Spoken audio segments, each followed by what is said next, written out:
Hi, welcome back to my channel. This is Jennifer Scrapping Cane. Today I'm sharing a double 8.5 by 11 layout, and I'm using the train kit that I put together at the beginning of, now I forgot which month it was. March, I believe, is when I started this.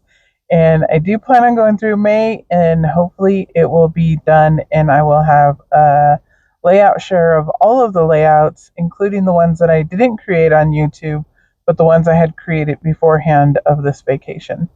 So here I'm showing you the papers that I plan on using, and as I said in the kit reveal, I was going to add in wherever papers from 49 and Market. I also found Mintay papers that are Traveler, and actually they match really well, and I'm really excited that the layout turned out really well. I really like the way that it turned out. So these are the Traveler papers here. This one here is a cut apart, and actually I kind of tuck it away and forget to use it. I also don't use the red basic gray paper that I showed. In the end, it just didn't match well enough. This here is a 49 and Market, kind of like their cardstock, I guess. It's a solid mixed media looking piece. The negatives I don't use. These tiny letters here I actually don't use. Some of the ephemera I use that I'm showing here, most of it I do not use. I go a different way. But I'll show you what I do end up using when I get to that point. And that is actually the ticket, the souvenir ticket that we got for riding on the train. This was a vacation in Colorado. We actually never left the state of Colorado, but we drove over 900 miles. And that was because my son was so obsessed with trains, he wanted to ride a real train. So we went down to Durango, Colorado, and rode an old steam train. And that's what these pictures are from. So I showed a little bit of the 49 and Market tickets. I do plan on putting some of those on the layout. The alphas I don't use. I use a couple of these little stickers on that sheet there. And then these are rub-ons. I use quite a few rub-ons on this layout after I get everything laid out. So here I'm going to show you how I'm going to mat these two 4x6 photos with one 6x8 piece of paper. So I'm going to cut them into about 1/4 of an inch strips, and I will cut 4 of those. So I'll have the top, the bottom, and both sides, and then I'll just trim them down, and it'll be a photo mat all the way around. So that's something that I do if I don't have enough paper left and I need to, come up with a way to mat my photos. Then that's what I do is I just trim it down to 1/4 of an inch and then go around the photo. So I went ahead and did that here, and I'm going to go ahead and start matting one of the photos. I'll show you how I do it. And I just run ATG tape on 2 of the sides at first, and then so I do the top and the bottom first. And this one here, because it's a 4x6 photo, and it is matted on white cardstock, I trimmed just a little bit off of the photo. And that was just, there was no reason for that except for the cardstock that I was using was just a little bit, it was a 4x6 cardstock piece that I matted the photo on. So I trimmed the photo down just a little bit slightly. But it fits perfectly on this 6x8 piece of paper from the 49 and Market Everywhere collection. So here I'm inking up the edges, and I'm going to add the left and right side. And then I will save you from watching me do the other photo since I will do it exactly the same way. And then I will come back in. There they are. Both of them are matted. Just putting my ink back away. The stays on ink dries out really quick, so that's why you see me always try to cover it back up because it's alcohol based, so it does run out fairly quickly.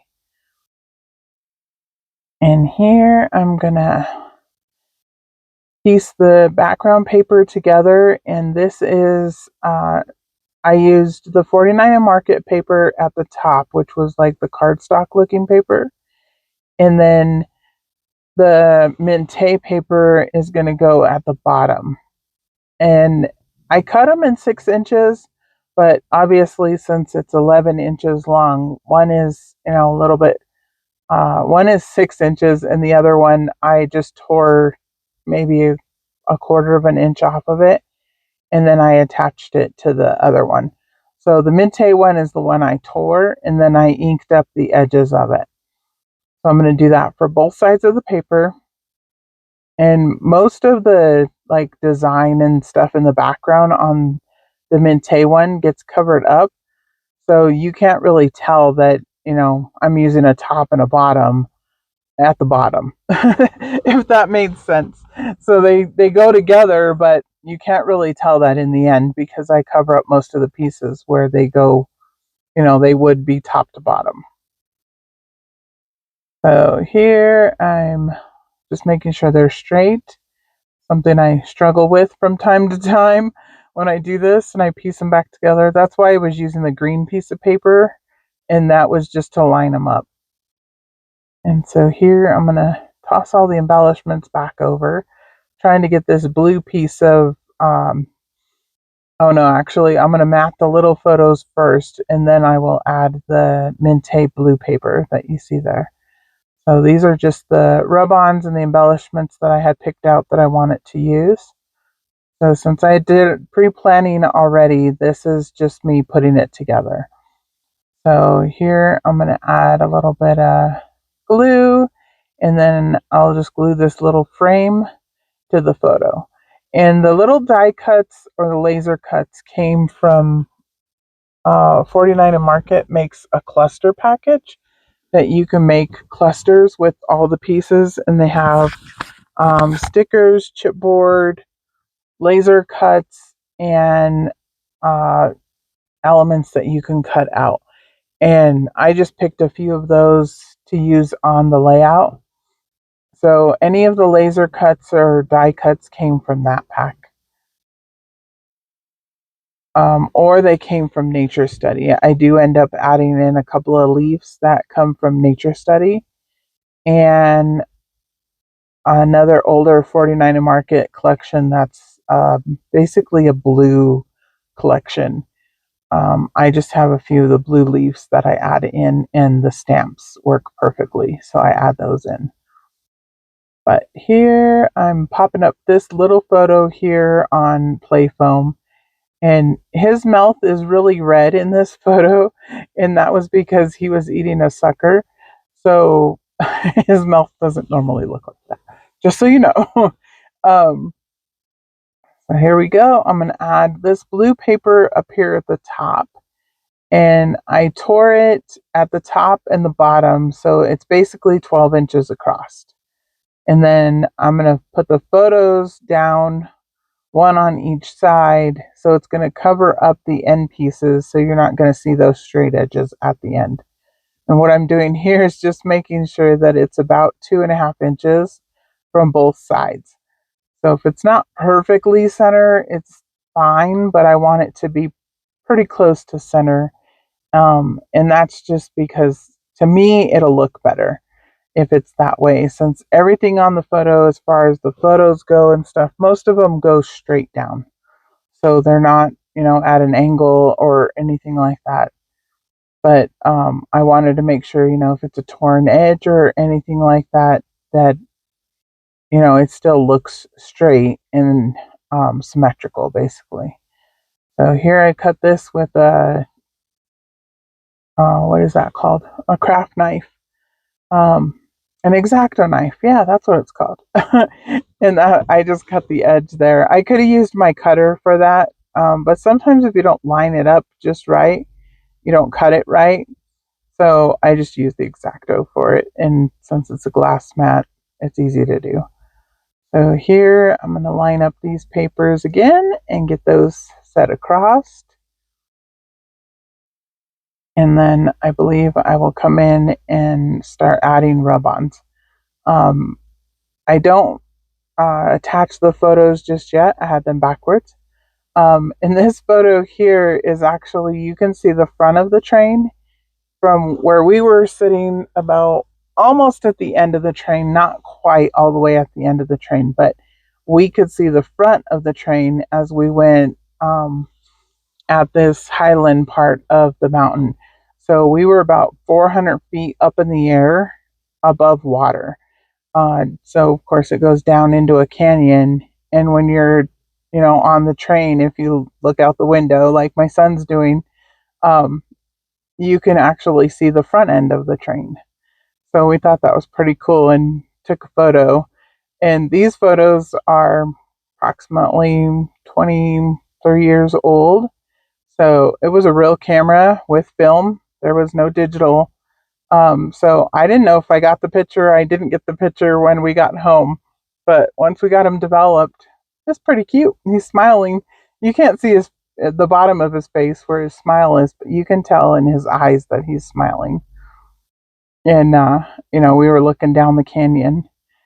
So I'm just going to add some rub-ons here, and I'll add a couple of the little like laser cut leaves on the side of the photo. And I do that to both sides again. So I'm going to do whatever I do to the left, I do to the right. And I don't use the same ones. So I use different little leaves looking branches, rub-ons, whatever. They're different ones on each side. So the ones on the right-hand side are a little bit taller than the ones on the left-hand side. And I'm going to add a dragonfly, which is right here, or a moth, I guess, up here to the top on that side. And I won't add one on the other side. And then these rub-ons here are like mixed media rub-ons. It's like a mesh and paint splatters, yellow paint splatters. So I'm going to add those just around the corners of the top and left side around the photo. And I will do that to both sides.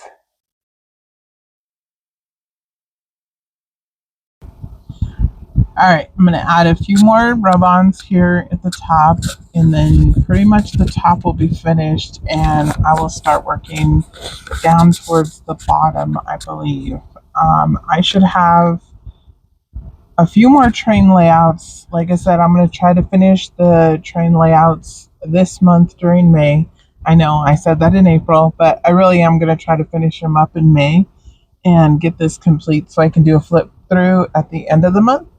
And then going into June is 30 Days of Sketches with Christy's Beautiful Life, which I have done in the past and actually done all 30 days. I'm going to try to do all 30 days in June because I really want to use up some of the kits that I have left over that are just probably 1 or 2 pages you can make with them. So I'm going to see if I can pair them up with some sketches and get them done during the month of June. So that's my plans for June. But for May, I'm going to finish up the train kit.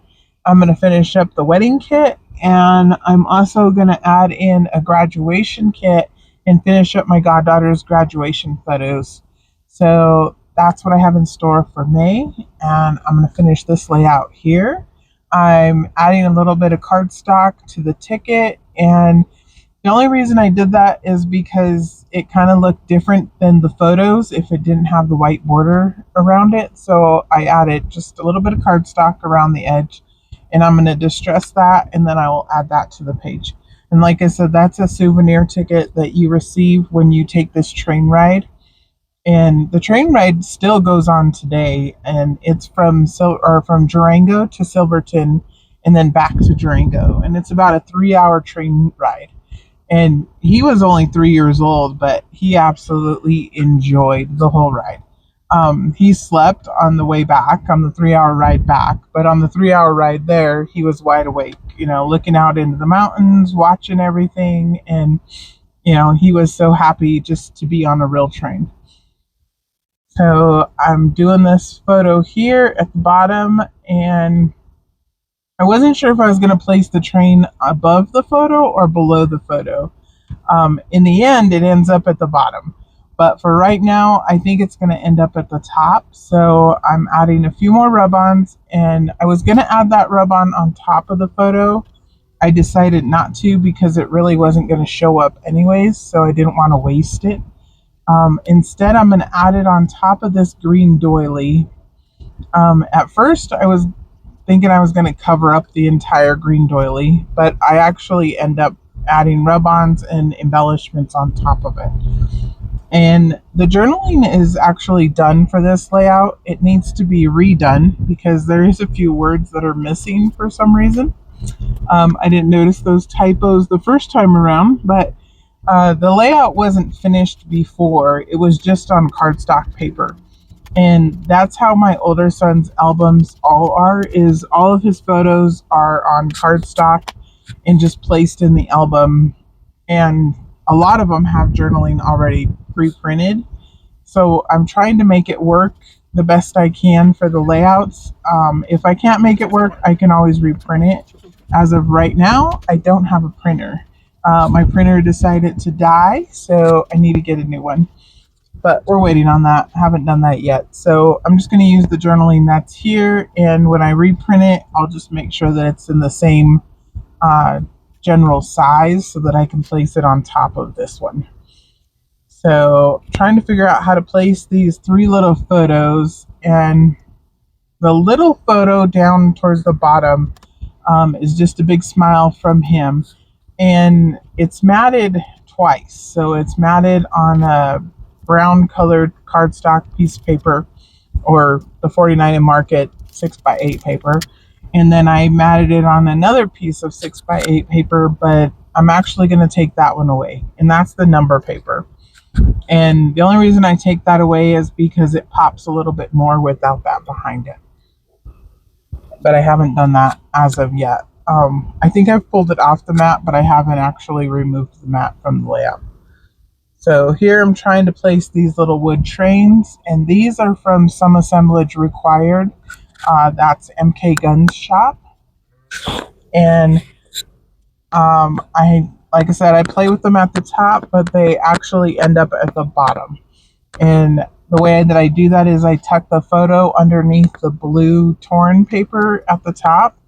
And so I get it to, overlap the photo just at the top of the photo.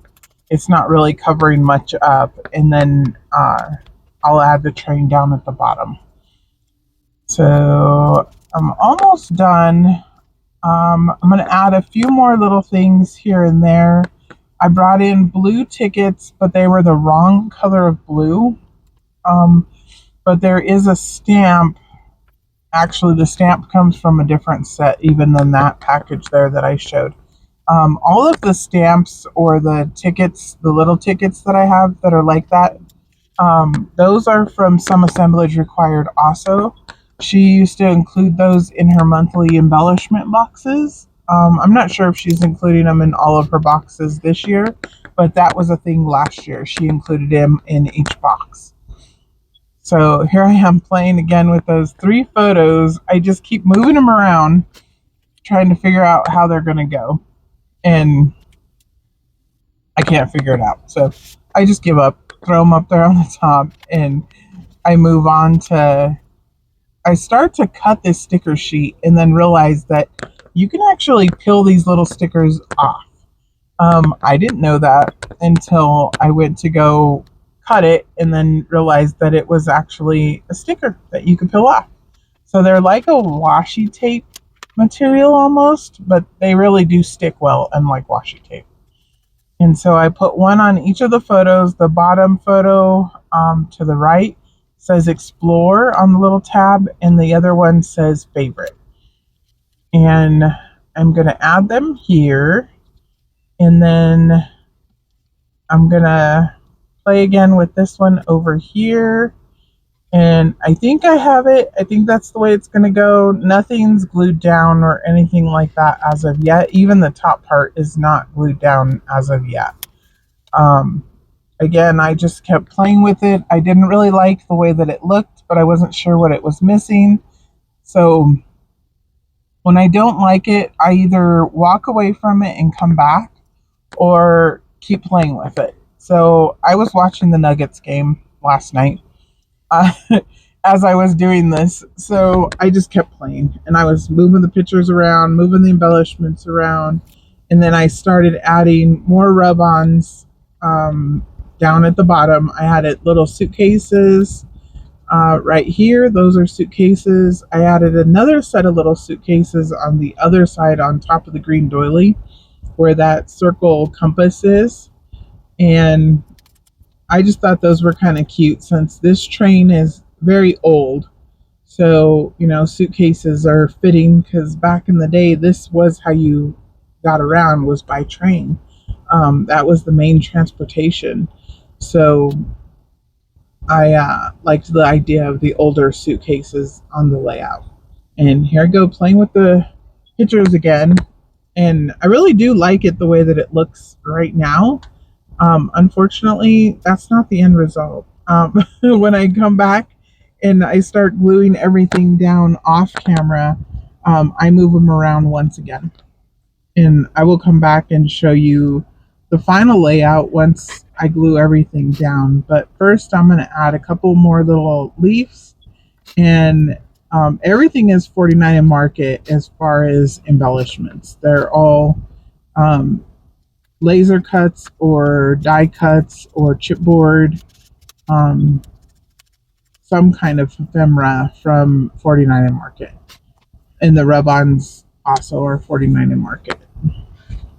And that's one thing I like about 49 in market is you get a lot of product for the money, but they also coordinate with each kit. So you can mix and match, collections and use them together. So that's what I really like about 49 in market. So I'm going to add a little leaf over here, and that does stay. And then I'm going to add another little stamp, I believe, over there. Another yellow stamp, because I need something yellow on that side. So my 3 embellishment clusters is basically the top right and left of the title, and then down towards the bottom, the center photos in between the photos and on the doily. So it kind of goes together, but your eye moves around to those areas because that's the only areas that have the leaves and the tickets. So it helps, as long as you get them in the right place, which, like I said, just keep playing with them, keep moving them around until you like them, until they look right to you. There's no right or wrong way to do it. It's just a matter of how it looks to you. So that's what I'm doing here is I just continue to play with those, and then eventually I brought in this blue package here. Again, that's 49 in market, and this was a laser cut pack. And all I'm stilling out of this is the stamp and leaves, little blue leaves. And I'm going to place those right here at the bottom with this cluster. And then I'm going to place the blue stamp. Actually, I think the blue stamp is already there. That was a little butterfly. It could have worked. I chose not to add it. I was really just getting it back out to still another leaf. And I do leave a couple of the brown leaves down at the bottom. I believe I add one more to the other side, and then that's the only place that the brown leaves go. I do add a green leaf over, where do I add it? On top of the doily, the green doily. It's a darker green color. So I do add one little green leaf on that side also. So then there's green in all the little spots, even though the doily was green already. But the darker green leaf just popped and it looked good. So that's the reason that I'm going to add it here at the end. And then that's going to be it. I will let you guys watch me do the rest of this and see the close-ups at the end. And I also will hold up the layout here in just a moment when I come back and everything's glued down. I did add a little bit of foam behind the leaves at the top when I glued them down. I made sure that the top parts of the leaves pop up. So I believe everything is glued down at this point here. So I did add a little bit of play foam behind the leaves at the top, and that was just so that they have a little bit of dimension to them. And The title is actually printed on vellum, and that was another thing I used to do. Was I used to print a lot of my titles. I didn't have thickers back in the day. I had, a printer. So I printed a lot of my titles, and some of them I've kept as I went back and, did his layouts, but some of them I did away with the titles and just used thickers instead. But this one, I really liked the trip to yesterday on the vellum and then over the train photos, so I went ahead and kept that. And I believe that's it. You can see the little train is down at the bottom and a little embellishment cluster over there to the right, and then the one right above the train at the left, that one there. And that's it. I will see you guys in the next video. Not sure if I will have a video up for Thursday. I will definitely have an unboxing video for Color Rush Studio on Friday. I'm not sure if I'll have time to create a layout. I will see you guys then. Bye.